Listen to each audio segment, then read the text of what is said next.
नमस्कार, प्रणाम, सत श्री अकाल। दोस्तों, हमारा ये वीडियो आपको कैसा लगता है, इसको आप लाइक, शेयर, सब्सक्राइब करें और कमेंट बॉक्स में इसके बारे में ज़रूर लिखें, अपनी प्रतिक्रिया व्यक्त करें। दोस्तों, एक बार फिर बिहार के अंदर में लॉकडाउन की प्रक्रिया शुरू हो गई है।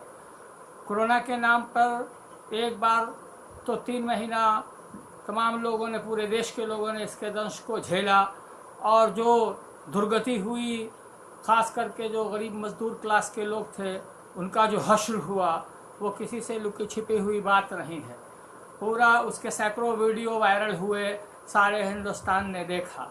लेकिन इसी पीरियड में अब आप देखिए कि चुनाव का आयोग जो है बिहार के अंदर में चुनाव कराने की भी तैयारी पूरी कर रहा है।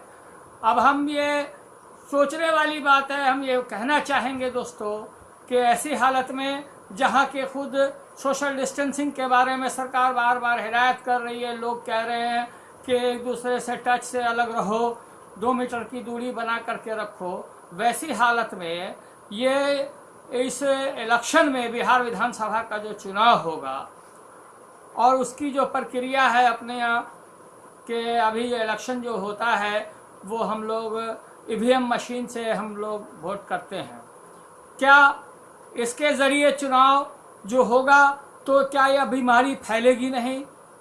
फिर एक सवाल यह भी उठता है कि चुनाव तो टाइम पर होना ही चाहिए, तो होना चाहिए और उसके साथ साथ इस जो कोरोना महामारी से भी लोगों को एक दूसरे से बचाया जा सके। सिर्फ लाइन में 2 मीटर की दूरी पर खड़ा कर देने से काम नहीं होगा, चूँकि ईवीएम मशीन को तो बार बार ईवीएम को हर एक के बाद एक करके दूसरा लोग ज़रूर छुएगा, तो इससे इसका इन्फेक्शन लगने का भी खतरा बरकरार है दोस्तों। इसलिए मेरी समझ से तो ये लगता है कि अगर विधानसभा का चुनाव बिहार के अंदर में होता है तो उसको बैलेट पेपर के ज़रिए अगर ये चुनाव कराया जाए तो इससे महामारी को फैलने से कुछ हद तक उसका खतरा कम हो जा सकता है।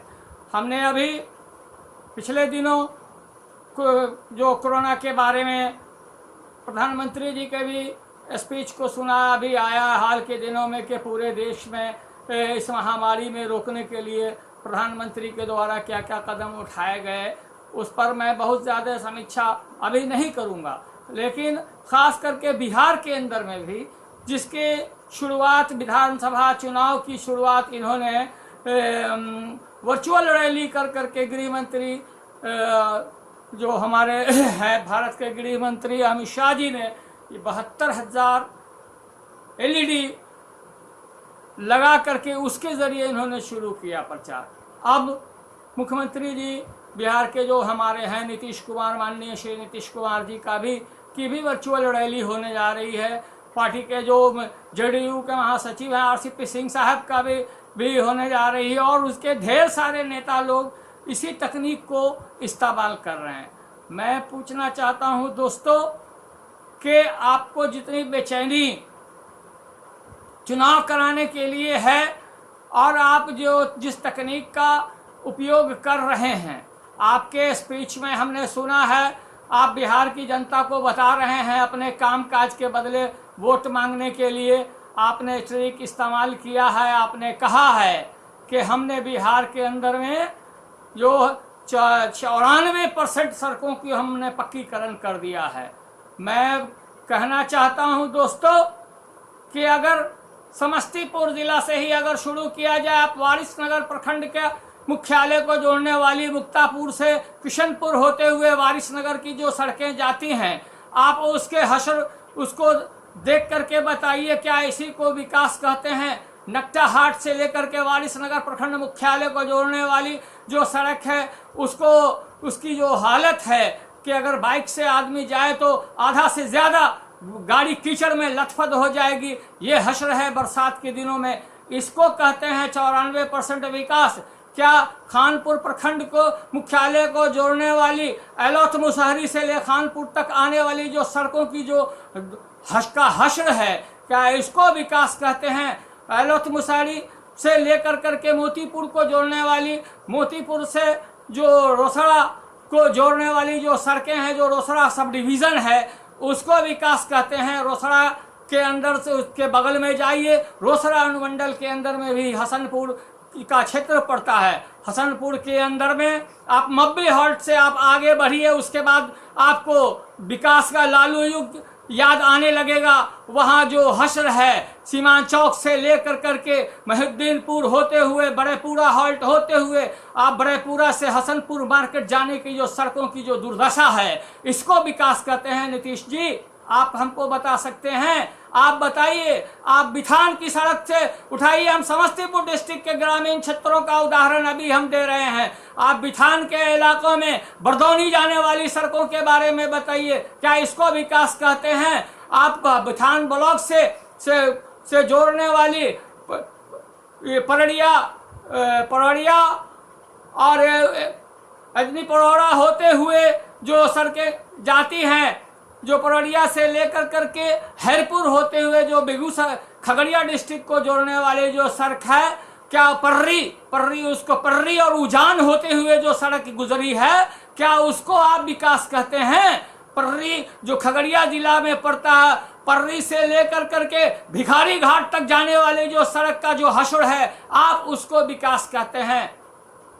साथियों, हश्र ये है कि नीतीश जी जिसको ये विकास गिना रहे हैं, हो सकता है कि नेशनल हाईवे चुके इनके जो लोग हैं वो सोशल मीडिया पर दे रहे हैं, ये सड़कों के बारे में फोटो डाल करके कहते हैं कि ये लंदन नहीं बिहार की सड़कें हैं। कुछ नेशनल हाईवेज का प्रोग्रेस हुआ है, लेकिन इसको बिहार की सड़कें 96% पक्कीकरण कर दी गई नहीं कहा जा सकता है। दोस्तों, हमने देखा है, आपको मैंने अभी 2 जिला का, और यहाँ से फिर चलिए हम आपको बताते हैं कि बेगूसराय डिस्ट्रिक्ट के खुदावंतपुर ब्लॉक से होकर के शकरबासा होते हुए जो इलाका है, जो जाकर के चरिया बरियारपुर को जोड़ता है, उस सड़कों की जाकर के आप हालत को देख लीजिए।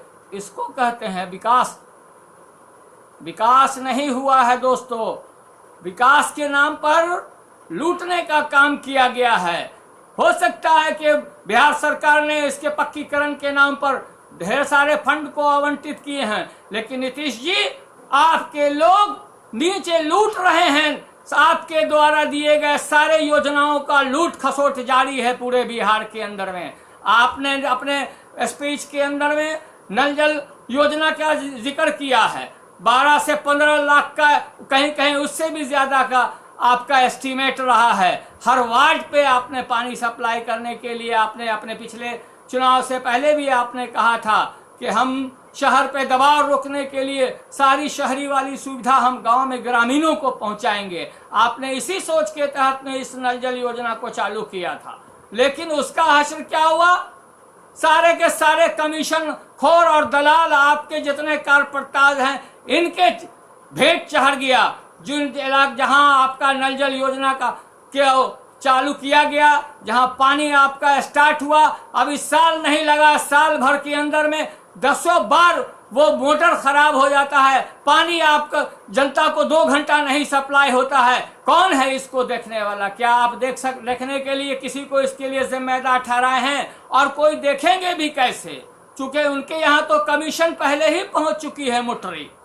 ये हश्र है आपकी योजनाओं का, जिसके नाम पर ये जो और जहां काम हो रहा है, आप जाकर करके उन इलाकों में आपके लोग देखते हैं कि क्या किस तरह से विकास का काम हो रहा है। जहां हुआ है वहां उसके चेक करने के लिए 3 फीट पाइप गाड़ना चाहिए, नीचे चैनल बना करके ले जाना है, ऊपर 1-1 फीट पर कहीं 6 ही इंची पर पाइप दौड़ाने का काम किया गया। ये आपका हश्र है नल जल योजना का। और जो नाली निर्माण का जो काम हुआ है क्षेत्रों के अंदर में, इसको आपने प्लानिंग तो आपकी बहुत अच्छी थी। जाकर के आप देखिए कि क्या नाला निर्माण करने का जो काम जहां जहां हुआ है वहां सड़कों पर पानी लगा हुआ है, या वो नाला यूज में है, कचरा से भरा हुआ है, उसके कोई साफ सफाई का कोई इंतजाम नहीं है। जिनके जिम्मे है वो पैसा ऊपर से ऊपर लूट करके खा रहे हैं। ये है आपका विकास का, जिसको आप भंजाना चाहते हैं अगले विधानसभा चुनाव के अंदर में। आपने हरियाली का भी जिक्र किया है कि जल जीवन हरियाली हम योजना किए हैं, हम उस पर हमने तमाम लोगों को लाइन में भी खड़ा किया था, आपने उसकी भी चर्चा किया है अपने स्पीच के अंदर में। हम पूछना चाहते हैं दोस्तों कि आपने हरियाली के नाम पर, ठीक है बहुत अच्छा, पर्यावरण को प्रदूषण से बचाने का आपकी यह योजना थी, लेकिन उस नाम पर जो भी लोग गरीब गुरबा बांध किनारे पोखर के भिंडा पर बसे हुए थे, उनको सिर्फ उजाड़ देने के अलावा और कोई काम हुआ? उन गरीबों को, दलित महादलित जो लोग पोखरी के भिंडे पर बसे हुए थे, अपना घर बना करके रह रहे थे, उनके पुनर्वास की कोई व्यवस्था की गई? आपका तो बयान पहले भी आया था कि हमने जिला कलेक्टर को हमने आदेश दिया है कि उनको उजाड़ने से पहले उनके बसाने का इंतजाम किया जाए। आपने कभी आप फिर दोबारा पलट करके इसको देखा कि जिस इलाके से गरीबों को उजाड़ दिया गया, क्या उनके पुनर्वास की व्यवस्था हुई? आपके इस हरियाली के नाम पर भी सिर्फ लूट हुआ है और आगे भी लूट होता रहेगा। आपकी सारी योजनाएं फेलियर हैं मुख्यमंत्री जी। जिस तरह से शराबबंदी आपका फेलियर हो गया, शराबबंदी कानून आपने लाया, बहुत अच्छा आपने उसको लॉन्च कराया था कि समाज सुधारेंगे, लेकिन आपके ही लोग ढेर सारे इलाके से, अभी भी अखबार में आ रहा है, शराबबंदी कानून लागू होने के बावजूद भी बोतल बाजार में बिखी रहा, लोग दारू पी रहे हैं, दारू पी कर करके गुंडागर्दी भी हो रही है, आए दिन बैंक डकैती हो रही है। अभी पिछले दिनों समस्तीपुर में पंजाब नेशनल बैंक का एटीएम को काटने की भी घटना घटित हो गई। यह है आपके अपराध को रोकने का ग्राफ। चूंकि जिसके जिम्मे आपने इन चीज़ों को लगाया है महाशय, वही लोग आपके इस लूट में बहती गंगा में हाथ धो रहे हैं। इसलिए आने वाले समय में आपने जो वादा किया था, जिससे पहले जब लॉकडाउन लगाया गया था, जो प्रवासी मजदूरों को रोजगार देने की बात की थी आपने कि जो लोग आ गए हैं हम उनको रोजगार देंगे, साल में 200 दिन काम की गारंटी करेंगे। आपके जो लोग प्रवासी थे बेचारे आपके रोजगार का इंतजार करते करते वो फिर से प्रवास कर रहे हैं, बाहर जा रहे हैं। क्या आप उनसे उम्मीद लगाते हैं कि वो या उनका परिवार, जिसका बाल बच्चा पहले भी भूख मर रहा था और फिर जब आया इस उम्मीद पर कि बिहार सरकार कुछ उसके लिए करेगी, लेकिन आपने कुछ नहीं किया और फिर वो बेचारे पुनः धीरे धीरे धीरे धीरे दिल्ली, पंजाब और हरियाणा के लिए रवाना होने लगे हैं, उसका परिवार आपको दोबारा वोट देगा विकास के नाम पे? बिल्कुल नहीं देगा। इस बार के चुनाव में जनता एक एक चीज का आपसे हिसाब भी पूछेगी। जो जो आपने लुभावने नारे दिए हैं उसका हिसाब जनता, आपके जो क्षेत्र के जो प्रतिनिधि हैं, आपके जो भी विधायक लोग हैं, जो सालों पटना में सिर्फ अड्डी गाड़ के बैठे रहते हैं और कभी क्षेत्र का दौरा नहीं करते हैं, और जो योजना अगर जमीन पे कोई लागू होती है तो उसमें सिर्फ कमीशन खाने के अलावा उनका और कोई काम नहीं है, इन तमाम लोगों का हिसाब जनता इस विधानसभा चुनाव में पूछेगी। इसलिए हम आपसे गुजारिश करते हैं महाशय कि आपने दोबारा फिर लॉकडाउन तो शुरू करा दिया है, बिहार के 4 जिलों में फिर से लग गया है लॉकडाउन। हमारे समस्तीपुर के भी ढेर सारे क्षेत्रों को सील किया गया है जिला समाहर्ता महोदय के द्वारा। आप अपने इस जो पिछले जो वादे थे उसको जरूर अमली जामा पहनाने की कोशिश कीजिए, और विधानसभा का चुनाव इस बार हम ये मांग करते हैं कि आप बैलेट पेपर से कराने के लिए सरकार को आदेश दीजिए, पहल कीजिए। भारत सरकार के से अगर आपको इससे इजाज़त लेना हो तो बिहार में अगर लोगों को कोरोना से फैलने से बचाना है तो ईवीएम मशीन से नहीं बल्कि बैलेट पेपर से वोट गिराने का काम कराया जाए। इसी उम्मीद के साथ हम आप तमाम साथियों का अभिनंदन करते हैं। इनकलाब जिंदाबाद। आपको मेरा यह वीडियो कैसा लगा दोस्तों, आप अपनी प्रतिक्रिया ज़रूर दीजिएगा और हमारे कमेंट बॉक्स पर आप अपने रद्द अमल का ज़रूर इजहार कीजिएगा और हमारे यूट्यूब चैनल को खुर्शीद खैर के नाम से जो है उसको लाइक शेयर और सब्सक्राइब करें। धन्यवाद।